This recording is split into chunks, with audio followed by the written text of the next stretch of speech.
السلام عليكم ورحمة الله وبركاته. معاكم تونة في المطبخ وتوت على الفيس. وصفتنا النهاردة هتكون الشاورما زي ما انتوا شايفين كده متقطعة رفيع. الجزار يقطعها لكم، انتوا تقطعوها براحتكم. والتوابل بتاعتنا هيكون ملح وفلفل اسمر وسماق وزعتر وجنزبيل. ولو في اصلا بهارات للشاورما حطوها، اي بهارات عايزين تحطوها.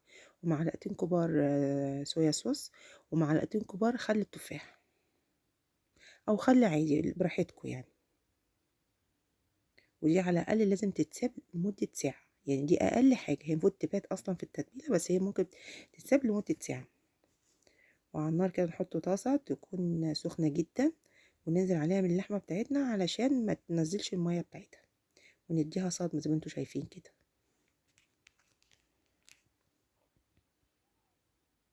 هنكون احنا محضرين معانا بصل مقطعينه رفيع كده، جوليان كده، ومعانا فلفل ألوان، ومعانا يعني نص طماطمية شايلين البذرة بتاعتها ومقطعينها.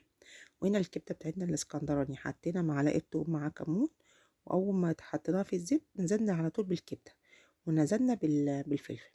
وهنا يا جماعه يا دوب حطينا ليمون وخل وتوم وكمون، ما بيتحطش اكتر من كده يا جماعه. وهنا حطينا البصل بتاعنا زي ما انتم شايفين كده، وبعد ما تبل شويه حطينا الفلفل والطماطم. عايزين تحطوا يعني هي اصلا يعني نقطه زيت صغيره مش كتير مع الشاورما، او عايزين تسيبوها كده سيبوها. بصوا الجمال، والله كانت جميلة جدا وخطيرة خطيرة خطيرة. وادي الكبدة بتاعتنا كمان، بصوا من داخل الرغيف كده من جوه كده. ونعمل سندوتشات، عايزين تحطوا عليها طحينة حطوا، وعايزين تاكلوها كده حكلوها. بس احنا اسكندرانية ما بنحطش عليها طحينة، بس دي مزاج. وهنا معانا العيش الكايزر، عملناه كده عشان ياخد من طعم الصوص. وحطينا بقى مستردة،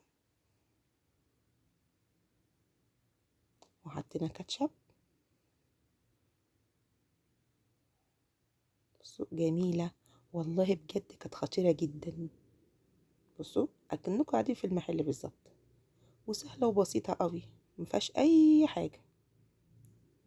بصوا الجمال. ودي كانت وصفتنا. السلام عليكم ورحمه الله وبركاته.